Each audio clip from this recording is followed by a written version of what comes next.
Hello everybody!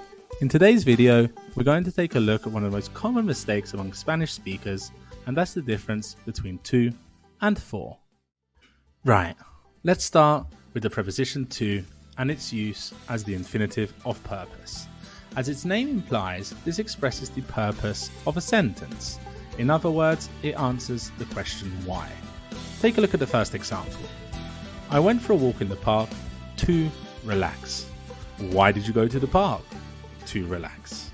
Similarly, in the second example, I am learning English to improve my career prospects. Again, why are you learning English? To improve. Moving on to the preposition for. And I'd like to point out that although in the Spanish language both have the same translation, in English their uses are completely different.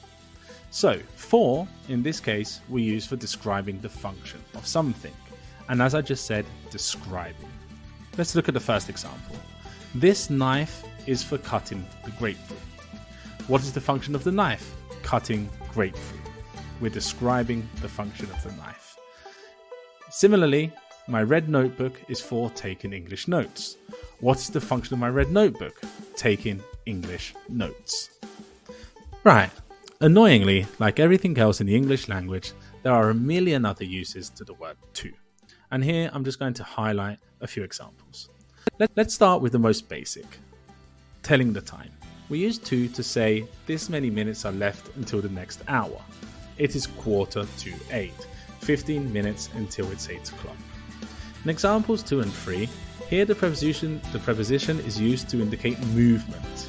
Give this to your sister. The object is moving from you to your sister. Or more clearly, I was walking to work when I tripped. You are clearly walking from one place to another, which involves movement. In the second to last example, I am looking forward to meeting you. Here to is part of a phrasal verb. Look forward to.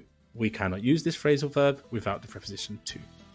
And last but not least, they are addicted to watching reality TV.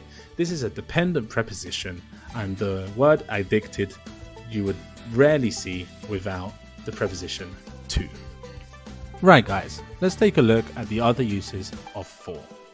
Similar to the infinitive of purpose, we use for to express the purpose, but instead of followed by infinitive, it's followed by a noun.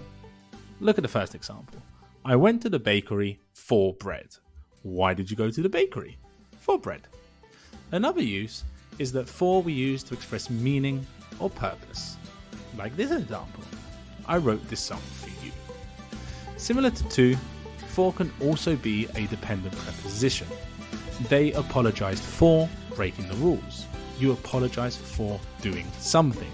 For being dependent on apologize. Last but not least, we use for in a variety of expressions and idioms like this one, for goodness sake. Right guys, I hope you learned the difference between to and for with the help of this video. I'd like to remind you that these videos are on behalf of the online English academy LNEC. So please hit like, subscribe so we continue to make more.